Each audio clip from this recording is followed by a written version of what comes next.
Oi, tudo bem? Bem-vinda, bem-vindo a mais uma Prosa com Bertalha, prosa cada vez mais fantástica, onde as pessoas do bem vêm aqui para contribuir com seus conhecimentos, para compartilhar as suas experiências de vida. E olha o tema que nós estamos trazendo hoje para a Prosa com Bertalha: ruído, uma falha no julgamento humano. Você já se perguntou por que um candidato a um emprego é contratado quando um candidato igualmente qualificado nem sequer é entrevistado? Como nossas decisões são tomadas?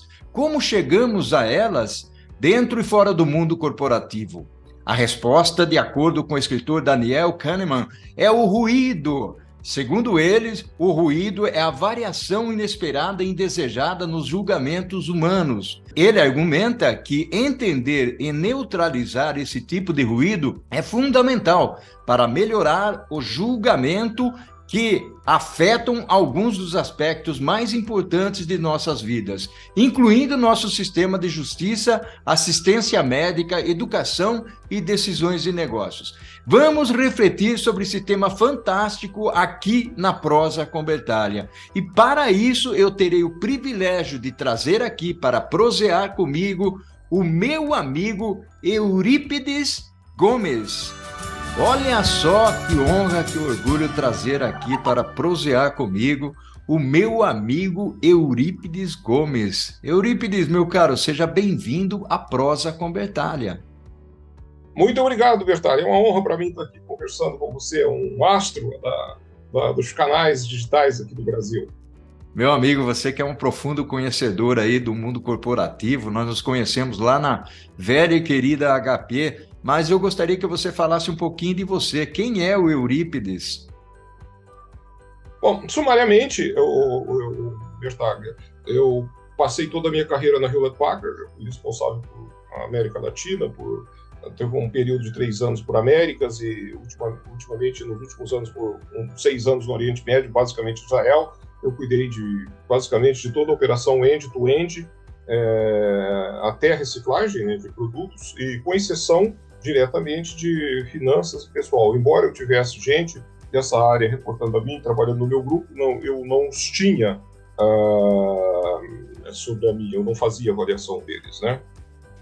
Do ponto de vista acadêmico, eu sou engenheiro, graduado em engenharia, sou mestre em estatística pela Universidade de Campinas, da Unicamp, MBA em marketing pela USP e doutor em engenharia mecânica pela Escola Politécnica da Universidade de São Paulo, onde eu dou aula desde 2016 até hoje, nas disciplinas de End-to-End Supply Chain, Green Supply Chain, agora mais recentemente, e Digital Manufacturing. E dou aula também nos projetos, no MBA de projetos e de projetos digitais da FGV e de projetos tradicionais também na FGV. Dou aula também de economia comportamental na Universidade de Chicago.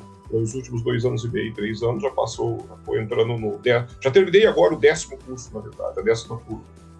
Basicamente é isso, Bertalha. Bacana, meu caro, baita experiência, nossa, que carreira, muito legal mesmo, bacana estar aqui conversando contigo aqui na nossa prosa. Esse tema que você trouxe aqui é um tema fantástico, né? O livro Noise, o livro Ruído, é um livro que está fazendo, inclusive, muito sucesso aí no mercado, né? A gente vai se basear nele para percorrer aqui a nossa prosa, e eu já gostaria que você contextualizasse um pouco o tema aí para nós, o caro Eurípides. Olha, Bertalha, para a gente falar de ruído, é preciso primeiro dar uma introdução ao que é a economia comportamental. Na verdade, nós temos a economia tradicional, que é essa economia, já vem desde a época de Adam Smith, né, passou por Lahaz e outros filósofos que na época, lá nos anos final de 1800, não tinha ainda a economia como nós conhecemos hoje, até o Marshall. E depois disso surgiram aí outros pensadores, como o professor Richard Taylor, né, o professor Herbert Simon, lá para a década de 50, que começou a questionar essa questão aí da economia tradicional, onde você tem uma função de mercado, por exemplo, de produtos, etc., e você imagina que derivando essa função vai refletir exatamente o que o mercado pensa. E nós sabemos que não é verdade. A contestação e o surgimento da economia comportamental surgiu exatamente dessa dissidência de alguns economistas, entre eles o professor Daniel Kahneman, o professor Richard Taylor, lá da Universidade de Chicago, o professor Dan Ariely, o professor Herbert Simon, dizendo que não. A gente decide muito mais baseado nas nossas emoções, nos nossos desejos, nos nossos sonhos, dos nossos vieses que nos impactam a todo momento, do que propriamente em função da razão. E que isso impacta as nossas decisões, ou seja, é uma escolha é um julgamento. Toda vez que você decide, você pode acertar e pode errar. Então, basicamente, surgiu a ideia de economia comportamental, e dentro dela, que é muito ampla, tem também essa discussão que o professor Kahneman está falando, que é sobre ruído agora, né? Bacana, bacana, muito legal aí a sua introdução. E aí eu já convido o pessoal, o Eurípides, a curtir a nossa prosa aqui, a se inscrever no canal, a acionar o sininho lá para ser notificado, porque é bastante interessante. E aqui o ponto, né, eu estou ouvindo esse livro, viu, o Eurípides? Eu acho um livro bastante interessante nessa linha de comportamento, na realidade é um estudo. E aí eu gostaria já que você começasse falando, porque tem alguns termos que são termos definidos por ele, né, pelo professor, e que você vem estudando enfaticamente aí o assunto. E aparecem algumas palavrinhas ali, principalmente heurística, ruído, né? Ou seja, o ruído que Uhum. normalmente a gente usa para outras finalidades, mas ele traz para uma finalidade interessante que você vai explicar, e a parte do bias, né? Dos vieses. Vamos nessa, Uhum. Euripides? Vamos. Então, acho que para a gente entender o que é ruído, a gente precisa explicar para o pessoal o contexto que ele está sendo estudado e descrito aí pelo professor Daniel Kahneman, né? Na verdade, o ruído ele faz parte de uma tríplice aliança, vamos assim dizer, né? São três grandes blocos de discussão. O primeiro deles é o que a gente chama de heurística, né? O que é heurística? Como é que se define uma possível definição de heurística? De heurística não existe uma só, são inúmeras, né? Heurística, na verdade, é um atalho. Você vai tomar uma decisão, você faz um atalho, e você entrar em muitos detalhes. O que é esse atalho? É uma simplificação da decisão. Como que eu gosto de definir isso? Se você pensar na curva de Gauss, que tem aquela forma de sino, né? Você vê que para construir aquele sino, aquelas frequências não é tão bonitinho quanto a curva parece. Tem frequência mais em cima, mais embaixo. Aí o pessoal faz a média daquilo, a média aritmética daquilo, e faz aquela curva, chamada curva de Gauss. A gente pode chamar heurística essa curva de Gauss, ou seja, você pega entre as diversas coisas que você tem que decidir e você escolhe um caminho, vamos dizer assim, um atalho, um caminho neutro que define e que te dá ideia daquilo que você quer decidir. A gente chama isso de heurística, né? Agora, o que um viés?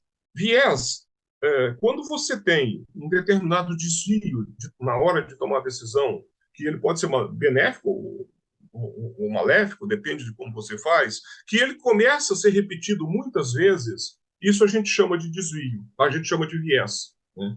Esse viés é tido como a média aritmética dos desvios, das vezes, vamos dizer, pensando no processo, que você decidiu mal, que você errou, que a sua escolha não foi boa, ou que a sua escolha foi boa, você quer saber também, embora seja um desvio, pode ser do lado positivo ou negativo. Isso a gente chama de desvio, tá? A gente chama de viés, né? Então você tem a heurística, que é a curva de Gauss, você tem a média aritmética, que é o centro, que é o seu viés, ou seja, a concentração das decisões que você precisa melhorar, por exemplo, que você tomou muito boa, que está ali no centro, e você tem o que é então esse tal de ruído?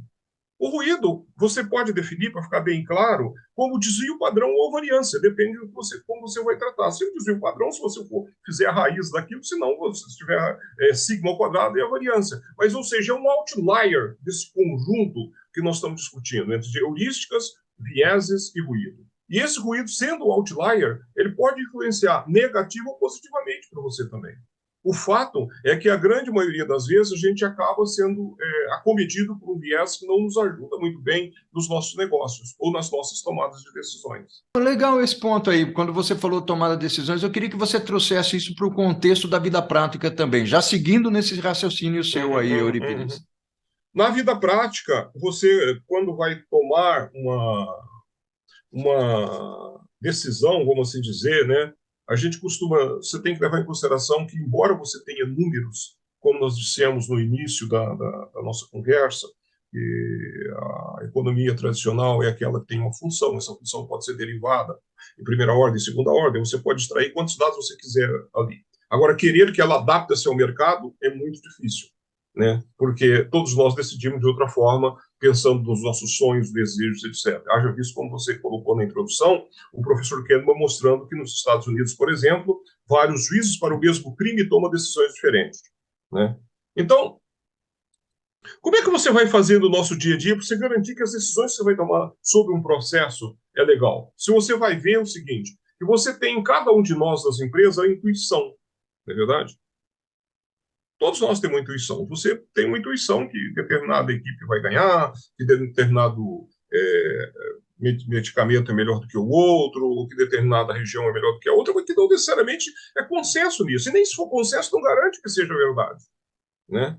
Eventualmente, quando você decide por consenso, você pode consolidar o erro também, né? Não necessariamente é o melhor, mas dentro disso, a gente chama, dentro da economia comportamental, de higienização das decisões, né? Como é que você faz essa higienização das decisões na sua organização, no seu processo, nas suas coisas?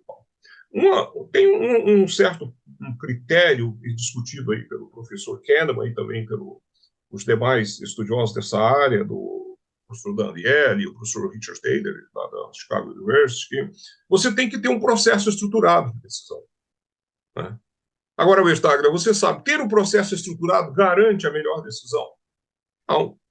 Não necessariamente, porque esse processo seu é impactado por muitas coisas. Decisões das políticas, decisões da Suprema Corte, seja no Brasil ou no exterior, não estou pegando como o Brasil, decisões de mercado, decisões lá na Rússia, por exemplo, depende do que o Vladimir Putin toma de decisão, impacta o mercado europeu, que impacta o americano, impacta o nosso mercado. Como é que é essa estruturação que você vai fazer do seu processo, se não treinar as pessoas para tomar uma boa decisão, né?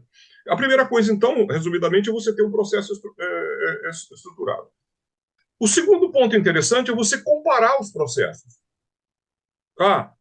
Eu posso comparar esse processo? Posso, beleza. Com qual eu vou comparar? Eu não posso comparar, eu posso criar um processo alternativo, um terceiro processo alternativo. Então, a comparação dos processos te garante você melhorar a sua decisão. Por exemplo, nós estamos agora começando com a computação quântica, né? E é inevitável a comparação da computação quântica com a computação tradicional que nós temos agora. O que vai acontecer com a computação quântica quando ela de fato chegar? Pode, por exemplo, mudar completamente o blockchain. O blockchain hoje ele é feito através da computação, desenvolvido através da computação tradicional, que você tem um binário, né? A computação tradicional hoje é binária, é 0 e 1, processa duas coisas de cada vez. E a quântica não, será N processamentos simultaneamente. Então, você está comparando o processo. Se você tiver que decidir agora, por exemplo, qual é o melhor sistema que eu vou ter, é o tradicional ou é a quântica? Provavelmente você vai tender a ficar com a quântica. E muita gente já diz para você hoje, não, Bertag, esquece, eu já trabalho só com a quântica, né? Por exemplo, é uma comparação de processo bem clara que as pessoas podem ver tranquilamente, né? E ter julgamento independente. O que é julgamento independente? Deixar o Bertaglio, o Eurípides e mais N pessoas que vai decidir entre a computação quântica e a computação tradicional, primeiro estudarem individualmente esses processos e tomarem as suas decisões e trazerem as suas decisões de espírito desarmado para a discussão. Não deixar uma pessoa falar primeiro em grupo, porque nós humanos, aquela pessoa que fala primeiro, ele tem a tendência de chamar as outras pessoas para decidir com ele. Você deve conversar com os tomadores de decisão, as pessoas que vão tomar decisão individualmente. Não para policiá-lo, para fazer, olha, decide no azul, porque eu gosto do azul, o Bertaga está aí com uma tela azul, para mim é lindo, não é isso. É para você conversar com ele, ver o que ele pensa e formar uma melhor ideia sobre isso, né? E discutir o que será avaliado, o que você vai decidir. Porque às vezes reúne 20 pessoas numa sala, vão tomar decisão. Depois de 3 horas discutindo, se você perguntar o que é que você vai decidir, o cara não sabe. Se você perguntar que problema você quer resolver, o cara também não sabe. Ele tem a visão dele, que não quer dizer que os outros 29 pensam iguais. Então, você vai tomar a decisão do seu processo para que você elimine o ruído. Que decisão eu quero tomar? Como é que você trabalha a intuição sabendo que ela existe nos seres humanos? numa tomada de decisão como essa, e nós fizemos aqui um roteiro rápido e você viu as comparações possíveis, né, de fazer dentro de um processo. Aí você fala, e o ruído? O ruído são aqueles fenômenos que vão ocorrer não frequentemente. Ele vai ser chamado como desvio padrão ou uma variância, depende do raciocínio matemático que você tiver, ou ele vai ser chamado simplesmente de um outlier, se a pessoa não tiver um domínio matemático. Não importa. Pode ser um filósofo ou um matemático. Ser matemático, você, por ser matemático, acaba caminhando por aí. Mas é nesse sentido. Aí vem a intuição. Se você fizer tudo isso e tiver uma intuição distorcida, você também vai ter problemas sérios, você não vai resolver. Então, é uma arte e, sobretudo, uma sensibilidade muito grande. Eliminar ruído, eliminar você não vai eliminar, mas tratar os ruídos de forma tal que ele não impacta o seu negócio. É Que isso. bacana. Viu, o Eurípides, fantástico aí, essa prosa que nós tivemos agora no começo, na primeira parte.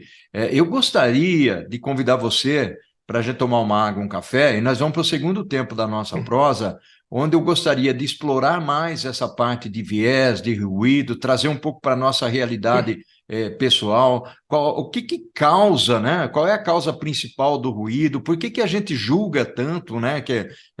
E aí, voltado sempre para o esquema da economia comportamental, relacionado com a indústria, com as empresas, porque o foco do nosso canal é gestão corporativa. Vamos nessa, Euripides? Vamos, sem dúvida. Estou à disposição.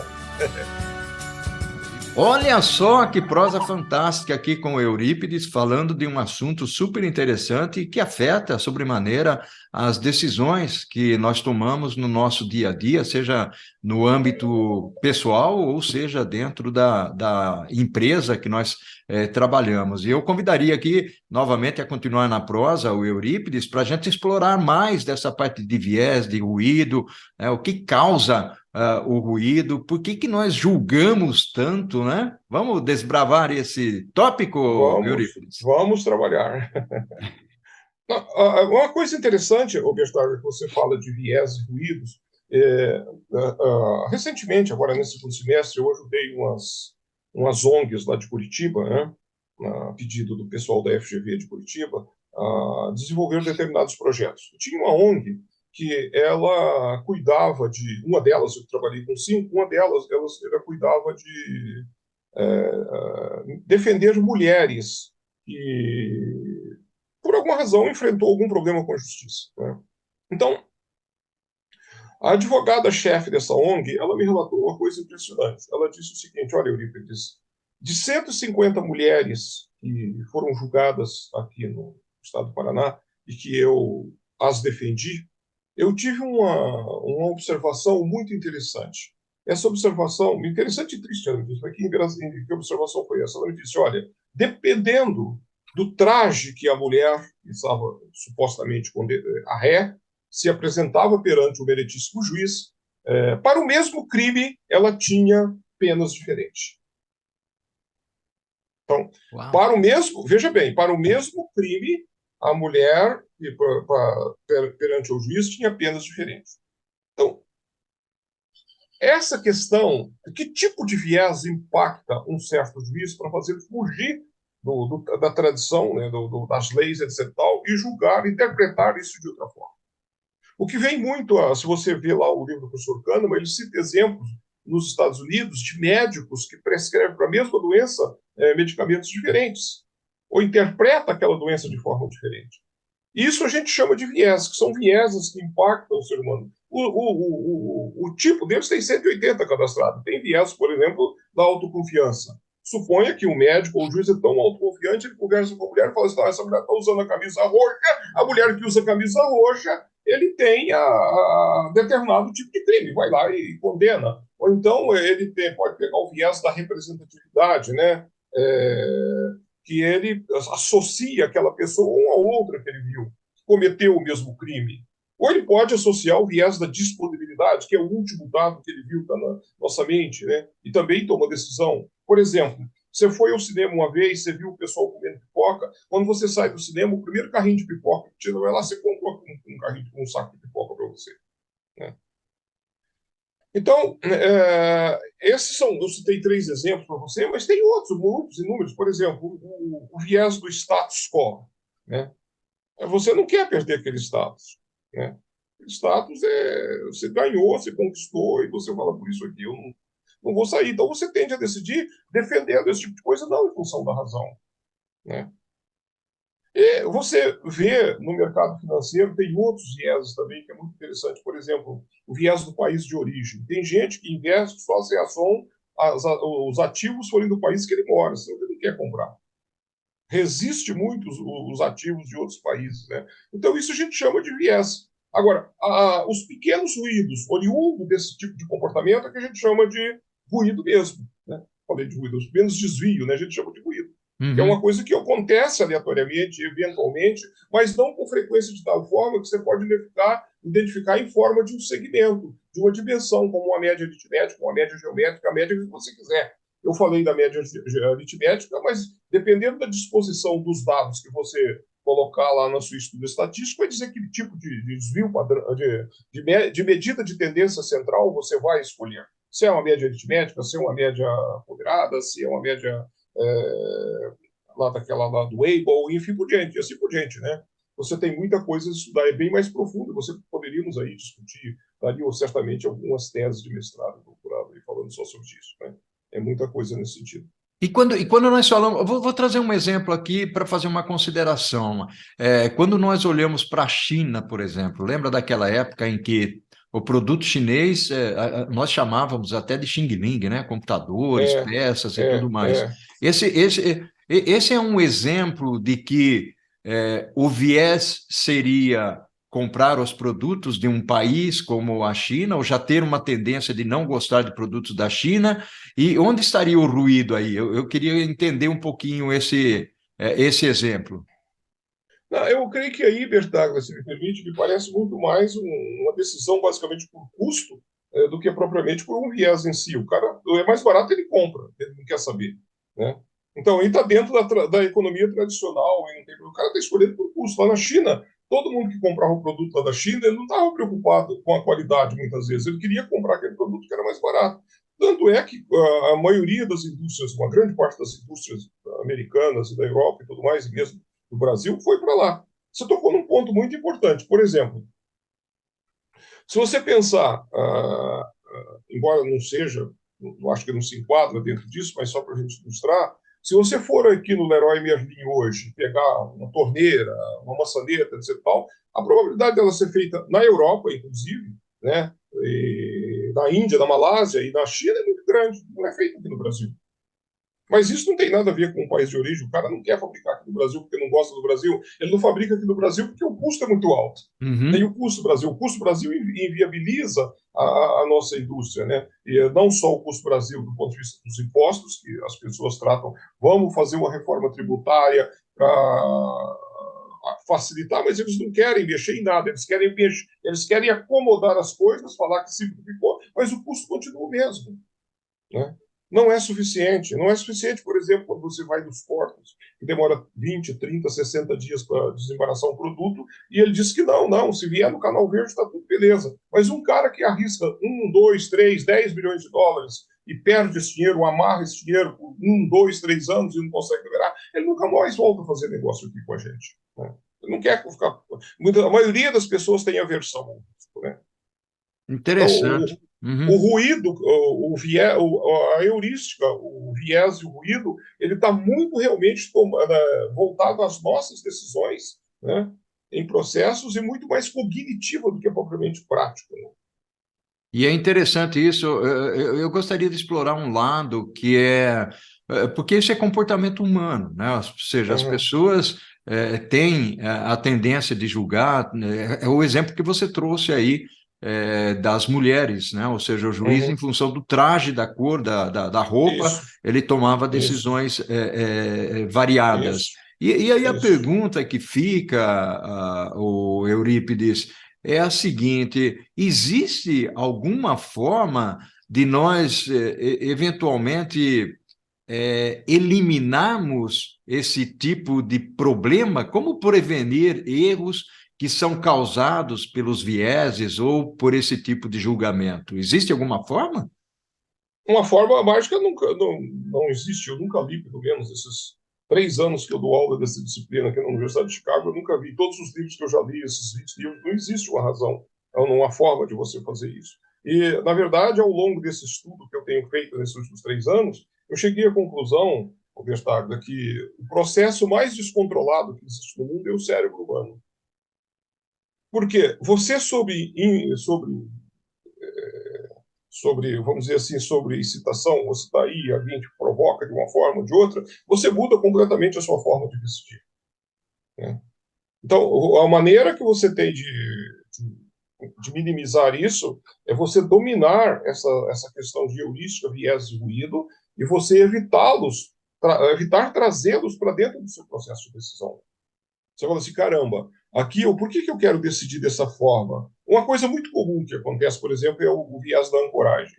O que é isso? Você chega lá numa loja, por exemplo, o cara fala assim, ô Bestaco, essa camisa que você está usando aí é linda, ela custa R$ 600.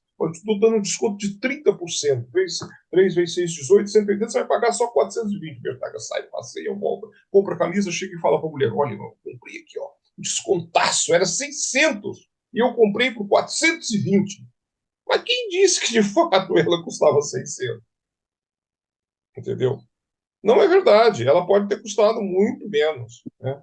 Então, outro exemplo muito interessante é o seguinte: o professor Taylor, Richard Taylor, né, ele contou que ele e um amigo eles ganharam 2 ingressos para assistir uma partida em Buffalo do futebol americano, antecipadamente. O amigo dele ganhou 2 e convidou para ir, deu o ingresso para ele. Aí chegou no dia da partida, estava uma névoa, uma tempestade de névoa incrível e não recomendavam, os meteorologistas não estavam recomendando sair de carro para ir até lá e tal. Então, o amigo dele falou assim: Taylor, o negócio é o seguinte, eu não comprei isso mesmo, então não vou. Então, uma grande discussão quer dizer, se ele tivesse gasto o dinheiro que era dele, ele iria. Mas não é o mesmo dinheiro? O amigo dele não gastou o mesmo dinheiro que ele? Então, por que ele desiste de ir? Um outro exemplo de viés muito interessante também é um casal nos Estados Unidos. O cara passou numa loja e viu uma camisa para ele lá, um pullover, uma maravilha. Perguntou quanto custa? $400. O cara falou assim, $400 é muito caro, não dá. Ele tinha conta conjunta com a esposa dele, falou, muito caro, vou comprar por 400. Chega em casa, minha mulher vai ficar brava. Acabou. Chegou no dia de Natal, a mulher deu para ele exatamente o pullover que ele queria, com o dinheiro deles. Ele achou lindo e maravilhoso. Mas o dinheiro se é o dinheiro da mulher, não tem problema. Se é ele, tem problema. Então, isso a gente chama de viés, que Aham. impacta as nossas decisões, impacta a razão. Porque se é caro para ele e não é caro para a mulher, o que levou a mulher a comprar isso ou não? Um outro exemplo interessante que você pode ver, está o último aí, senão a gente fica só falando isso, mas você sai da sua casa em Itatinga, por exemplo, né? Perto da sua casa tem um bar e tem um café bem legal. Você gosta do café, custa R$ 10, por exemplo. Mas a 5 minutos de distância tem um café que custa. O mesmo café gostoso e tal custa R$ 5. Qual café você vai tomar? Provavelmente você vai tomar o de 5, né? Você caminha aqueles 5 minutos, vai lá e compra. Mas aí, se a mesma situação for uma televisão que custa R$ 3.000, uma custa R$ 3.000, está ao lado da sua casa, né? A outra custa 2.995, está a 5 minutos de distância. Provavelmente você vai comprar de 3. A maioria das pessoas compra de 3.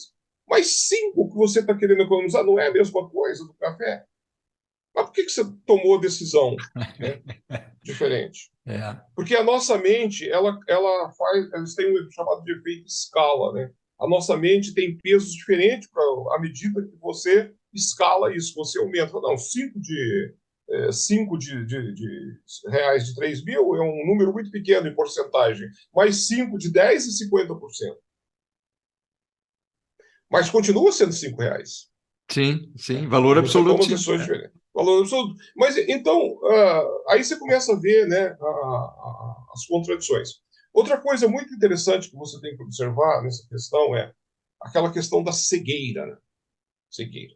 Eu faço com meus alunos um exercício muito interessante, que eu mostro um vídeo para eles, e ocorre 21 transformações dentro do vídeo. E quando eu termino o vídeo, eu pergunto: o que você viu de diferente desse vídeo? Dificilmente eles veem mais que 2. Pode ter 10, pode ter 20, pode ter 50 alunos na classe, dificilmente. Tem um outro que eu coloco um pato, né? Só que dificilmente o pessoal vê esse pato. Um de 40, um de 50 vê esse pato. Ninguém vê o pato, né? Não vê o pato, não vê uma série de coisas. Então você observa o seguinte: caramba, Bertaglia, se eu sou executivo, estou sentado na minha mesa até agora, tomei uma decisão. O que é que eu não vi nessa decisão que eu tomei? Eu posso te garantir que pouquíssimo, zero executivo quase faz esse tipo de pergunta. Ele não quer fazer essa pergunta, porque ele muitas vezes tem um excesso de confiança muito grande. O pessoal Aham. fala: fulano tem o ego muito grande. O ego é o excesso de confiança, né? Bacana, E, bacana. aí você volta, Bertaglia, para aquele outro viés, que é o viés do ponto cego. O que é o viés do ponto cego, Bertaglia? Você imaginar que você é a melhor pessoa do mundo. Em todas as dimensões que você analisa, o Bertaglia é o Pelé da coisa. Esse cara, ele comete erros com muita frequência. Muita frequência. Aí você diz: mas tem gente que tem sucesso. Tem. Pode ser que tem, não há dúvida. Mas não é uma pessoa que vai viver num mundo mais democrático e que vai ter que tomar decisões mais ou menos compartilhadas, levando em consideração o que as outras pessoas pensam.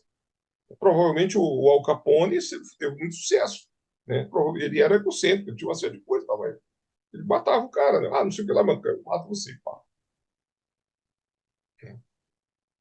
Falando do Al Capone ainda, tem uma coisa curiosa que eu acho que esse cara, essa história que eu vou te contar, eu acho que é o viés de representatividade, talvez. Eu estava fazendo um curso lá no MIT em 2008, 2009, mais ou menos. Tinha 53 pessoas na sala. Todo mundo PhD. 3 mestres, o resto não PhD. Aí, o professor Charles Feynman, não sei se já teve aula com ele, que escreveu lá Clock Speed, né? Cara famoso. Aí ele falou assim: não queria que vocês dessem uma rápida introdução, não mais que 30, 40 segundos aí e tal, né? Eu falei: meu nome é Eurípides, do Brasil, bababá, e pronto. Aí um cara levantou o ombro, senhor, eu falar: não sei porque quando lembro, fala do Brasil, eu penso em favela. E deu aquela risadinha, né? Falou. Passou, chegou nele. Eu falei assim: meu nome é George, não sei o que lá, eu sou de Chicago. Eu levantei a mão e falei: professor, gostaria de fazer um pequeno comentário. Pois não. Eu falei assim: eu não sei porque quando fala de Chicago me vem à cabeça Al Capone. Aí o pessoal, Boa. não, né? Aí o cara ficou maluco da vida, né? Mas o cara fez, eu imagino, ele deve ter lido alguma coisa sobre favela recentemente no Brasil e chegou lá, ou ele ter lido ou ele ter visto alguma coisa. Ele poderia cair aí em 2 viés de disponibilidade e representatividade, depende do que ele viu, e ele foi falar isso para mim. Não quer dizer que ele estava com aquilo preconcebido, eu vou encontrar um cara do Brasil e vou falar isso. Ele viu e falou: daí soltou. Então, para você Bacana. ver o quanto que isso atrapalha a Aham. pessoa, porque esse George ficou com uma imagem muito ruim entre os colegas. Ele falou comigo e eu falei do Al Capone. E para mim, não. Para mim, embora eu também tenha, se eu tivesse falado primeiro, eu seria deselegante. Pô, o cara falou do Al Capone e tal. Agora, ele que Ele foi provocou. deselegante e você acabou sendo para o grupo talvez alguém que de admiração pela resposta que você deu. Exato, o grupo É. falou: não, o cara chamou, falou que o país dele tem favela, ele falou que a dele tem o Al Capone, a cidade dele tem o Al Capone. Meu caro Então, amigo, nós estamos chegando ao final da nossa prosa aqui, uma prosa uhum, fantástica, Eurípides, muito obrigado. bacana mesmo o assunto que foi explorado aqui, uma contribuição muito legal. Agradeço muito a sua participação, Eurípides. Eu que agradeço, Gustavo, a sua oportunidade que você está dando, e eu convido a todo mundo a ler o livro do professor Daniel Kahneman. E lógico que aqui a gente deu apenas os insights, é impossível você pegar 400 páginas e resumir em 30 minutos, e ainda mais pensando que está dentro do contexto de economia comportamental. comportamental. A nossa bibliografia na Universidade de Chicago tem 20 livros do mesmo nível desse do professor Kahneman, tem todos do professor Kahneman, o Rápido e Devagar, o Ruído, tem um outro fala sobre julgamento, tem do professor Taylor, o Misbehavior e Nudge, tem do professor Dan Ariely, enfim, tem um conteúdo imenso e que as pessoas, é uma nova ciência e que, sem dúvida, é a nova fronteira do desenvolvimento de liderança industriais, viu, Bertag? Bacana. Desenvolvimento intelectual, não estou falando de processo robô, essa coisa. Entendeu? Bacana, bacana. Fantástico, Eurípides. Gratidão enorme ao infinito e além. O que nós fazemos em vida ecoa na eternidade. Abração, Eurípides. Abraço, meu amigo. Tchau. Tchau, tchau.